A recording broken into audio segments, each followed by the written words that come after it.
Ibadah yang diberkati untuk Hari Raya Pendamaian telah tiba. Anda telah berusaha keras berdoa setiap subuh dan malam selama 10 hari. Menurut ajaran Alkitab, doa yang dipanjatkan kepada Tuhan akan menjadi asap kemenyaan dan akan diangkat ke tahta sorga. Mari kita mempelajari firman Tuhan dengan percaya bahwa semua doa kita telah naik dan mencapai tahta sorga.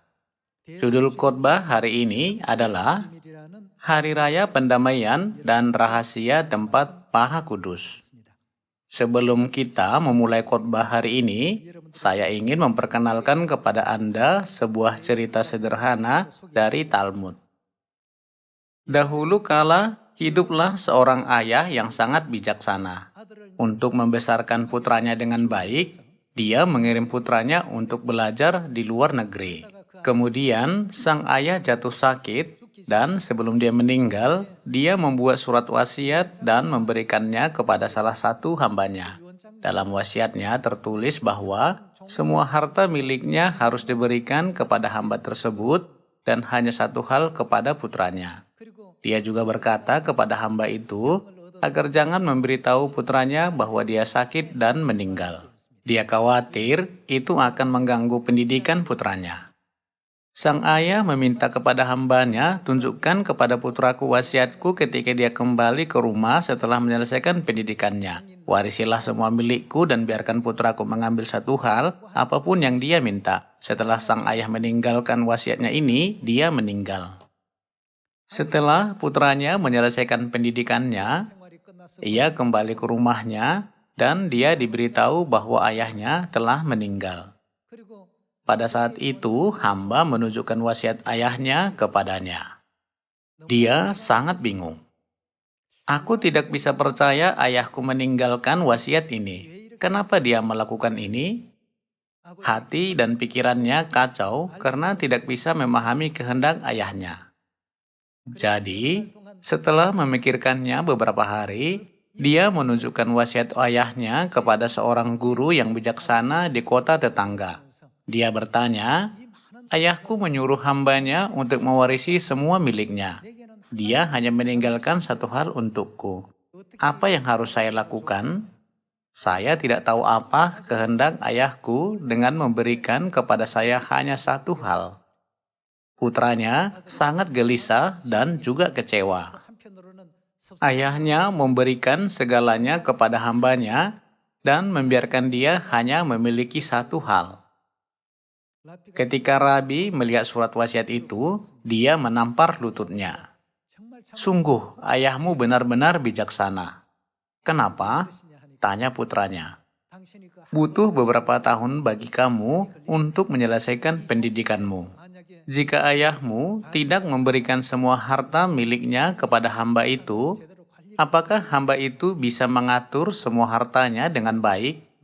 Jika ayahmu tidak membuat surat wasiat seperti itu dan hanya menyuruh hamba itu untuk memberikan semua miliknya kepadamu, maka hamba itu akan mengambil semua milikmu dan melarikan diri.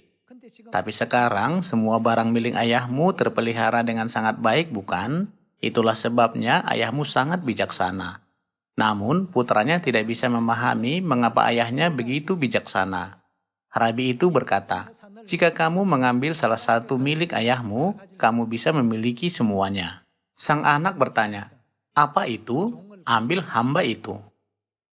Menurut kebiasaan Yahudi pada waktu itu, segala sesuatu yang dimiliki seorang hamba adalah milik tuannya. Jika kamu memilih hamba itu sebagai warisanmu, semua milik ayahmu akan menjadi milikmu. Pada akhirnya, ketika sang anak mengambil hamba itu sebagai warisannya, ia bisa mewarisi semua milik ayahnya. Ini adalah cerita dalam Talmud. Seperti yang kita lihat ini, Bapa Surgawi dan Ibu Surgawi juga meninggalkan banyak hal dalam Alkitab yang seperti wasiat ayah dari cerita untuk memberikan kepada anak-anaknya warisan yang mulia di sorga. Kenapa Bapak dan Ibu melakukan ini? Akan lebih baik jika dia hanya menyuruh kita memiliki segalanya. Jika sang ayah berkata kepada hambanya, "Berikan semua harta milikku kepada anakku, dan kepada kamu akan diberikan beberapa meter persegi tanah," hamba itu pasti akan mencuri semua miliknya. Tetapi ketika sang ayah berkata, "Kamu bisa memiliki semuanya," pelayan itu sangat rajin menjaga semua harta benda dengan berpikir bahwa itu benar-benar miliknya.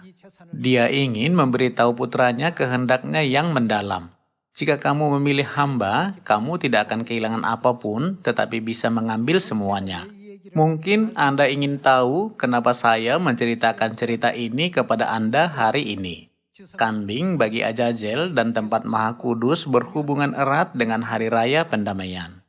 Seperti yang Anda ketahui dengan baik, kambing bagi Azazel melambangkan setan. Hari ini adalah hari ketika semua dosa diteruskan kepada setan. Jika kita melihat wasiat ayah yang bijaksana hanya secara harafiah, ada beberapa hal yang tidak bisa kita pahami. Mengapa ayah melakukannya? Jika kita mencermatinya, kita bisa tahu apa yang harus kita lakukan sesuai dengan apa yang telah dikatakan Tuhan kepada kita. Seperti yang kita ketahui, pada hari raya pendamaian, 2 ekor kambing jantan harus dikorbankan. Seekor kambing dikorbankan sebagai korban penghapus dosa kepada Tuhan. Kambing lainnya disebut kambing bagi Azazel. Semua dosa orang diletakkan di atas kepala kambing bagi Azazel, lalu itu dikirim ke padang gurun. Akhirnya, kambing itu mati kelaparan di sana. Dengan kata lain, kambing bagi Azazel yang melambangkan setan mengambara di padang gurun di mana tidak ada seorang pun yang tinggal dan akhirnya mati. Apa yang terjadi dengan semua dosa dan pelanggaran orang Israel? Semua dosa mereka dihapuskan. Tuhan menempatkan kebenaran yang mendalam ini di dalam Taurat dari Perjanjian Lama. Kambing bagi Azazel adalah hal penting yang harus kita pahami, dan hal penting lainnya adalah tempat Maha Kudus. Biasanya, tidak diperbolehkan masuk ke tempat Maha Kudus. Kapankah diperbolehkan masuk? Hanya pada Hari Raya Pendamaian. Hanya 1 tahun sekali, pada Hari Raya Pendamaian, tabir dibuka.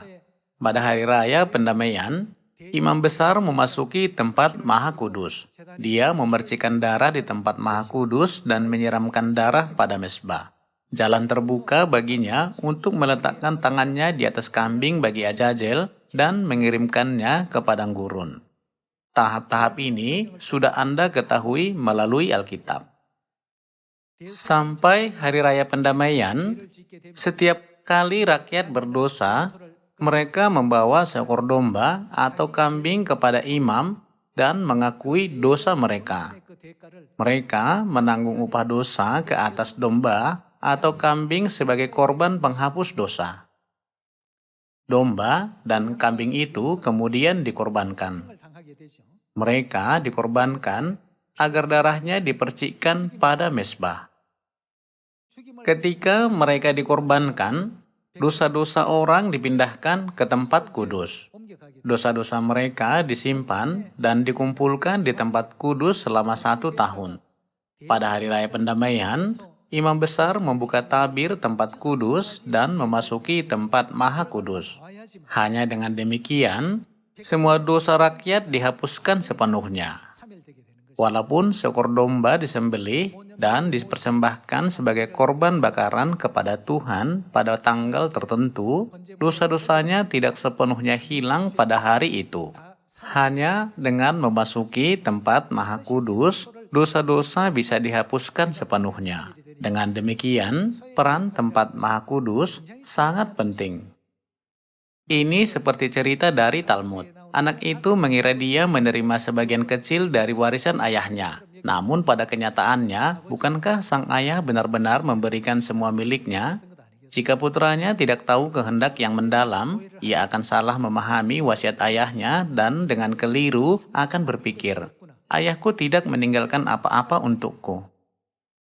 Di Matius pasal 13, murid-murid Yesus bertanya kepada Yesus, "Mengapa engkau berkata-kata kepada mereka dalam perumpamaan?" Apa jawab Yesus? Yesus berkata, "Kepadamu diberi karunia untuk mengetahui rahasia kerajaan sorga, tetapi kepada mereka tidak." Demikianlah Tuhan menganugerahkan kepada kita hikmat dan pengertian yang melimpah sehingga kita bisa memahami Alkitab ketika kita membacanya. Ada hubungan antara kambing bagi Azazel yang melambangkan setan dan tempat maha kudus. Ini adalah kata kunci dari Hari Raya Pendamaian. Mengapa Tuhan mengatakan hal-hal ini dalam perumpamaan? Apa kenyataan perumpamaan ini? Mari kita mencari tahunya. Tempat pertemuan Tuhan yang tidak dipindahkan kemana-mana kita sebut sebagai bait suci. Ketika tempat itu berpindah-pindah di padang gurun selama 40 tahun, itu disebut kemah suci. Untuk memahami tempat maha kudus, pertama-tama kita harus memahami tempat kudus. Mari kita buka kitab Wahyu pasal 21. Wahyu pasal 21 ayat 22, kita baca. "Dan aku tidak melihat bait suci di dalamnya, sebab Allah, Tuhan yang Maha Kuasa, adalah apa? Adalah bait sucinya, demikian juga anak domba itu." 3.500 tahun yang lalu, Tuhan menunjukkan kepada Musa hal ini dan memerintahkan Musa untuk melakukan apa? Tuhan menyuruhnya untuk membangun tempat kudus sebagai bayangan dari tempat kudus surgawi. Lalu tempat kudus telah dibangun Musa. Ukuran, bentuk, dan susunan tempat kudus dibangun menurut tempat kudus surgawi. Namun, ketika Rasul Yohanes menerima wahyu ini, dia tidak melihat tempat kudus, yaitu bait suci. Tetapi sebenarnya, siapakah bait suci itu? Anak domba adalah bait suci. Dari luar terlihat seperti satu bangunan, tetapi ketika kita masuk ke dalam, ada ruang pertama, tempat kudus, dan ruang kedua, tempat maha kudus. Karena dikatakan bahwa anak domba adalah bait suci, maka Alkitab mengajarkan kepada kita bahwa Yesus adalah bait suci. Mari kita mempelajarinya dengan terperinci. Matius pasal 27. Mari kita baca Matius pasal 27 ayat 50. Yesus berseru pula dengan suara nyaring, lalu menyerahkan nyawanya. Ini adalah adegan di mana Yesus dikorbankan di atas salib dan wafat karena dosa kita. Sesudah ia menyerahkan rohnya, apa yang terjadi? Mari kita lanjutkan baca. "Dan lihatlah, tabir bait suci terbelah dua dari atas sampai ke bawah, dan terjadilah gempa bumi, dan bukit-bukit batu terbelah, dan kuburan-kuburan terbuka, dan banyak orang kudus yang telah meninggal bangkit. Dan sesudah kebangkitan Yesus, mereka pun keluar dari kubur, lalu masuk ke kota kudus, dan menampakkan diri kepada banyak orang." Alkitab menjelaskan bahwa tabir bait suci terbelah dua dari atas ke bawah ketika Yesus mati di atas salib. Apa hubungan antara kematian Yesus Kristus dan tabir bait suci?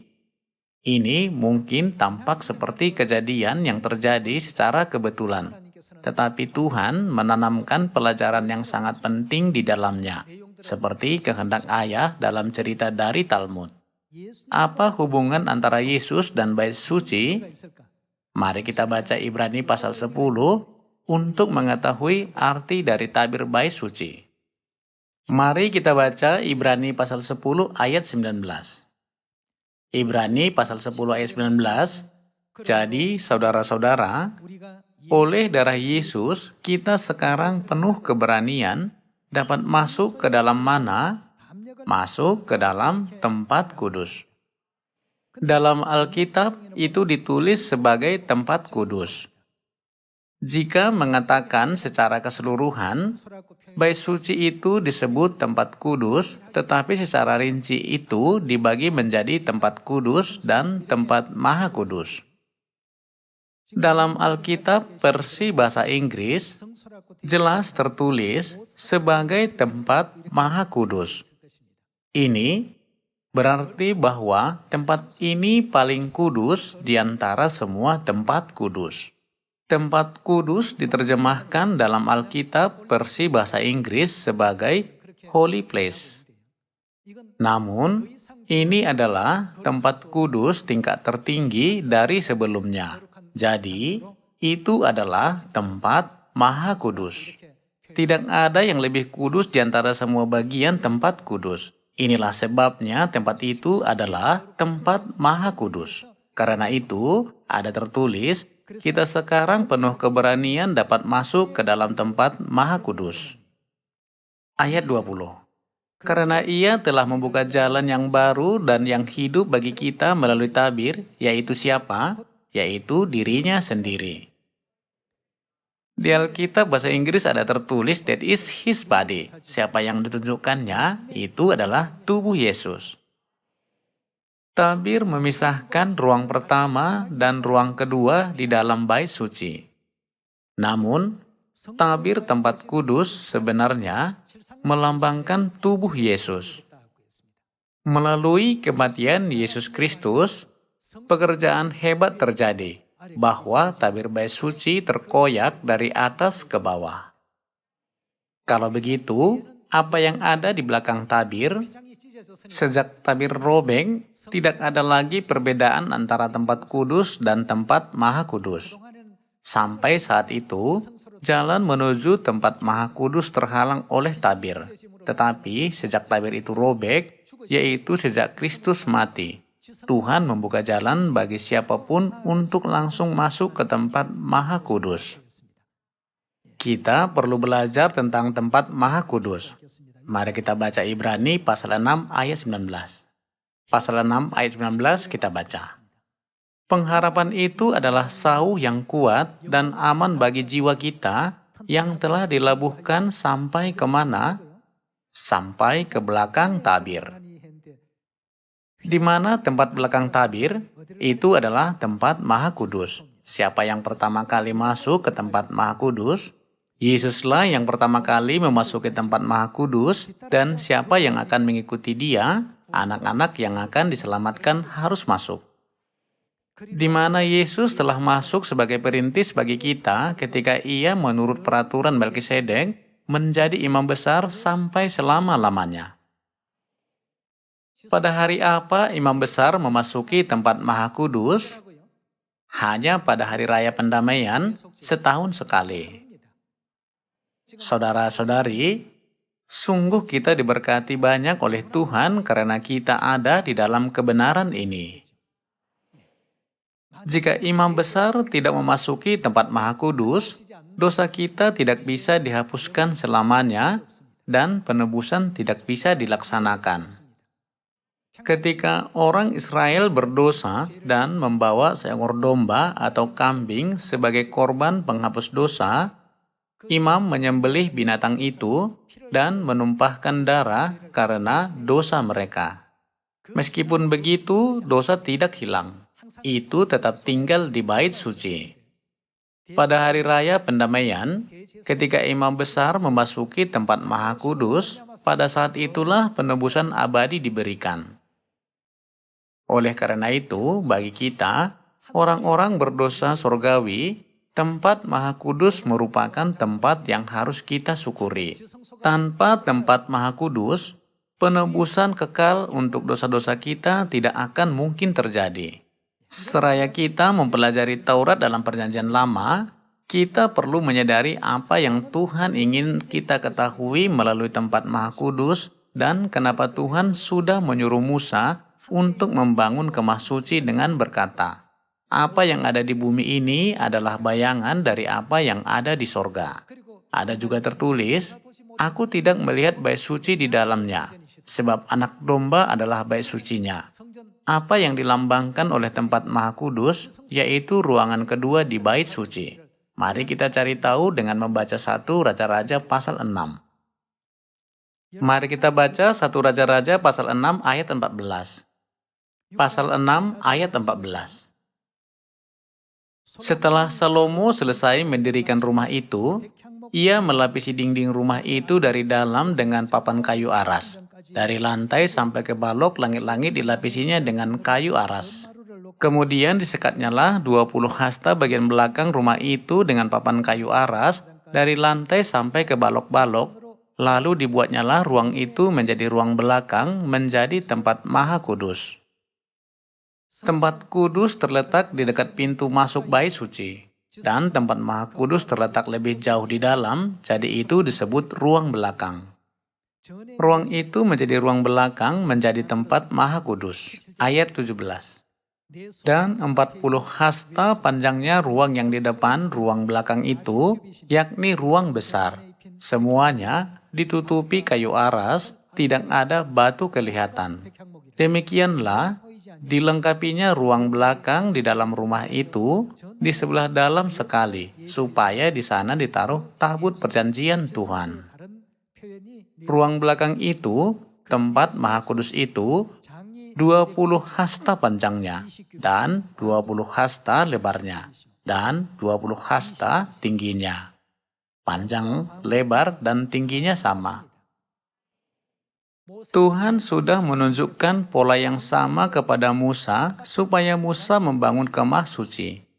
Pada waktu Salomo membangun bait suci, bentuk tempat Maha Kudus tidak berubah sedikit pun. Berapa panjang, lebar, dan tingginya, tempat Maha Kudus dibangun dengan panjang, lebar, dan tinggi yang sama. Hanya ketika imam besar masuk ke sini, semua dosa bisa sepenuhnya hilang. Jika tidak, dosa akan selalu ada di tempat kudus. Ukuran tempat Maha Kudus panjang, lebar, dan tingginya sama. Hal ini bisa kita pastikan melalui sejarah pembangunan bait suci oleh Salomo. Dan kita bisa melihat hal ini lagi melalui Wahyu Rasul Yohanes. Mari kita baca kitab Wahyu pasal 21. Wahyu pasal 21 ayat 9 kita baca. Maka datanglah seorang dari ketujuh malaikat yang memegang ketujuh cawan yang penuh dengan ketujuh malapetaka terakhir itu, lalu ia berkata kepadaku, katanya, marilah ke sini, aku akan menunjukkan kepadamu pengantin perempuan mempelai anak domba.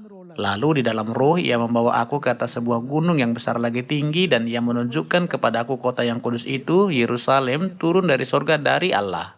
Mari kita baca ayat 16 untuk melihat kesaksian tentang Yerusalem. Ayat 16. Kota itu, kota Yerusalem itu, bentuknya 4 persegi, panjangnya sama dengan lebarnya.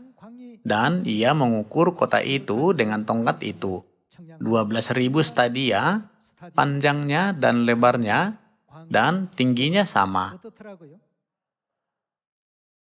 Pada masa Raja Salomo, bait suci dibangun dan tempat Maha Kudus dibuat dengan panjang, lebar, dan tinggi yang sama. Itu adalah sesuatu yang tidak boleh dilakukan menurut kehendak Salomo sendiri. Meskipun panjang dan lebarnya sama, tingginya mungkin sedikit berbeda. Mungkin sedikit lebih panjang atau lebih pendek lebarnya. Akan tetapi, lebar, panjang, dan tingginya sama. Demikianlah bentuk tempat Maha Kudus. Malaikat itu hendak menunjukkan kepada Yohanes mempelai anak domba pengantin perempuan, kemudian ia menunjukkan Yerusalem yang seperti itu. Kira-kira 3.500 tahun yang lalu, mengapa Tuhan memerintahkan Musa untuk membangun tempat Maha Kudus dengan panjang, lebar, dan tinggi yang sama? Anak domba itu sendiri adalah bait suci di sorga. Tempat Maha Kudus yang panjang, lebar, dan tingginya sama di bait suci adalah Yerusalem menurut Wahyu pasal 21. Dan siapakah dia? Dia adalah pengantin perempuan mempelai anak domba. Rasul Paulus menulis tentang pengantin perempuan mempelai anak domba di kitab Galatia. Tolong buka Galatia pasal 4. Mari kita baca firman Tuhan di Galatia pasal 4 ayat 26. Tetapi Yerusalem surgawi yang tadi kita lihat di Wahyu pasal 21 adalah perempuan yang merdeka. Siapakah dia? Dan ialah ibu kita. Melalui hukum perjanjian lama, Tuhan mengajari kita pentingnya tempat Maha Kudus. Imam besar bisa memasuki tempat Maha Kudus setahun sekali. Tanpa memasukinya, dosa rakyat tidak bisa hilang sepenuhnya. Tuhan mengizinkan kita untuk menyadari bahwa hal ini juga berlaku bagi kita. Tuhan berkata kepada kita, jika kamu tidak memiliki iman yang teguh terhadap Ibu Yerusalem Sorgawi, kamu tidak akan menerima pengampunan dosa. Kita mungkin berpikir, tidak bisakah imam besar keluar masuk tempat Maha Kudus setiap saat? Namun, Tuhan tidak pernah membuatnya untuk dilakukan dengan cara itu. Dia tidak mengizinkan mereka masuk kecuali pada hari raya pendamaian. Bukankah kita adalah malaikat yang berdosa di sorga dan diturunkan ke bumi ini? Seluruh umat manusia melakukan dosa yang tak terampuni di sorga dan diusir ke bumi, kota perlindungan. Ketika waktu yang dinubuatkan tiba, Tuhan Bapa dan Tuhan Ibu akan memanggil kita. Mari kita baca Kitab Wahyu pasal 22 ayat 17. Roh dan pengantin perempuan itu berkata, Roh adalah Kristus, anak domba itu bukan? Pengantin perempuan digambarkan sebagai Yerusalem di Kitab Wahyu pasal 21. Yerusalem Sorgawi adalah perempuan yang merdeka dan ialah siapa? Dengan kata lain, Bapa dan Ibu berkata apa? Marilah. Dan barang siapa yang mendengarnya, hendaklah ia berkata, marilah. Dan barang siapa yang haus, hendaklah ia datang. Dan barang siapa yang mau, hendaklah ia mengambil air kehidupan dengan cuma-cuma. Mereka yang ingin menerima pengampunan dosa harus datang kepada Roh dan pengantin perempuan. Ketika orang Israel berdosa, kemana mereka pergi dengan domba atau kambing sebagai korban penghapus dosa mereka? Mereka pergi kepada para imam di Bait Suci. Ketika mereka pergi ke Bait Suci, imam mengkorbankan seekor domba atau kambing karena dosa mereka. Kemudian, dosa mereka disimpan di tempat kudus selama setahun sampai hari raya pendamaian. Ketika imam besar memasuki tempat Maha Kudus pada hari raya pendamaian, maka pada hari itu juga semua dosa kita dikembalikan kepada musuh kita iblis dan kita tidak lagi menjadi hamba dosa. Semua kejadian yang merupakan nubuat ini dijelaskan dalam hukum Musa dalam Perjanjian Lama sebagai bayangan dari situasi rohani. Kita di sini hari ini karena Bapa dan Ibu telah memanggil kita untuk datang. Betapa bersyukurnya kita, betapa bahagianya kita. Jika kita tidak bertemu dengan Tuhan Bapa dan Tuhan Ibu, melalui apakah dosa besar kita bisa diampuni dan melalui apakah kita bisa ditebus? Di akhir Kitab Wahyu, sudah digambarkan bagaimana Tuhan Bapa dan Tuhan Ibu memanggil kita. Tuhan berkata kepada jiwa-jiwa yang lelah karena menjadi hamba dosa, dan kepada semua manusia yang telah menderita karena dosa. Jika kamu butuh istirahat, datanglah kepadaku. Aku akan memberimu istirahat. Aku akan menuntunmu ke mata air kehidupan. Semua adegan ini bisa dibandingkan dengan cerita yang tadi saya bagikan kepada Anda tentang ayah yang bijak yang menulis surat wasiat yang begitu indah untuk putranya. Dengan cara yang sama, Tuhan menempatkan kehendaknya yang tersembunyi di dalam 66 buku dalam Alkitab dan berkata, ikutilah Tuhan Ibu. Elisa mengikuti Elia, Yosua mengikuti Musa, Petrus mengikuti Yesus, dan aku mengikuti Ibu. Bapa sendiri memberikan teladan bagi kita. Hari ini, agar kita menerima penebusan di dalam karunia agung Tuhan, kita membutuhkan tempat Maha Kudus. Tanpa tempat Maha Kudus, tidak ada pengampunan dosa. Kenapa Tuhan mendirikan tempat Maha Kudus? Ada kehendak Tuhan Bapa yang mendalam untuk memberitahu kepada kita tentang Ibu Sorgawi Yerusalem, perempuan yang merdeka. Mari kita mengikuti Bapa dan Ibu kemana saja mereka pergi, sampai kita masuk ke kerajaan sorga. Saya menutup khotbah ini. Terima kasih.